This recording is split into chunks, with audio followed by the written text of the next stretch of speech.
একটা গ্রামের বাইরে একটা পুরনো বটগাছ ছিল।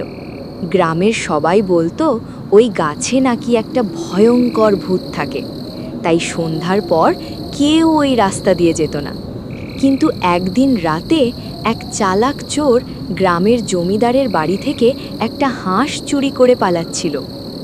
আজ প্রথম আমার এই চুরি বিদ্যায় হাতে খড়ি হলো। হাঁসটা বেশ ভালোই মোটাসোটা আছে দেখছি, একটাকে বিক্রি করলে হবে না। এমন আর একটা পেলেই কেল্লাফতি। এই কে রে আমার গাছের নিচে? কে কথা বলে ওখানে? চোর ভয় পেয়ে কাঁপতে লাগলো। হে কি, কে কে কে কথা বলে এমন করে? ওরে বাবা, এই গাছে ভূত আছে নাকি? ওটা কে নেমে আসছে গাছ থেকে? এই তুই কে? আমার গাছের নিচে এখানে কি করছিস? আমি এই গাছের ভূত, তোকে আজ আমি খেয়ে ফেলবো। আরে না না ভূত দাদা, আমি এক নতুন চোর। আজ আমার প্রথম দিন, তাই আমি তো আপনার জন্য উপহার এনেছি। আজ থেকে আপনি আমার গুরু। উপহার? তুই আমার জন্য উপহার নিয়ে এসেছিস? কত বছর হয়ে গেল, আমাকে কেউ উপহার দেয়নি।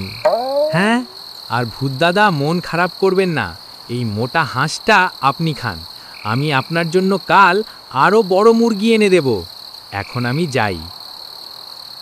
তুই খুব ভালো মানুষ রে, তুই যা। ভূত জীবনে প্রথম কেউ তাকে উপহার দিচ্ছে দেখে খুশি হয়ে গেল। এরপর ভূত হাঁস নিয়ে গাছের উপর উঠে গেল। পরের দিন ভূত সারা রাত অপেক্ষা করল, কিন্তু চোর আর এলো না।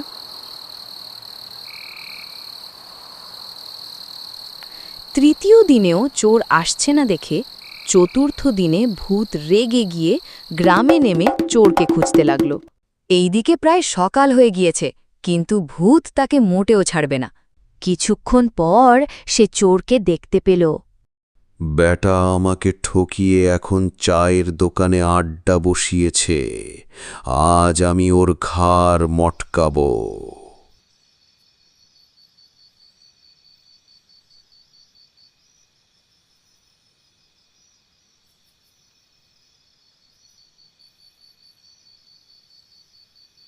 সকালে ঘন্টা চা না খেলে যেন ঠিক জমে না। কাজকর্ম সব লাটে উঠে গেল। লোক শুধু ধার ছাড়া আর কিছু জানেই না। তা যা বলেছিস, এখন চুরি করেও পেট চালানো দায়। এইদিকে ভূত সেই চায়ের দোকানে হাজির হল। এই বেটা চোর, আমার মুরগি কোথায়? আরে ভূতদা, তোমার হাঁস খাওয়া হয়ে গেছে। আগে হাঁসের দাম দেন, তারপর মুরগি পাবেন। এরপর সবাই হেসে গড়াগড়ি খেতে লাগল। লজ্জায় ভূত সেদিন থেকে আর কোনো দিনও মানুষকে ভয় দেখাতে আসেনি। তো বন্ধুরা, তোমরা বুঝলে তো সঠিক সময় মানুষ তার বুদ্ধিকে কিভাবে কাজে লাগিয়ে ভূতকে বোকা বানিয়ে দিল।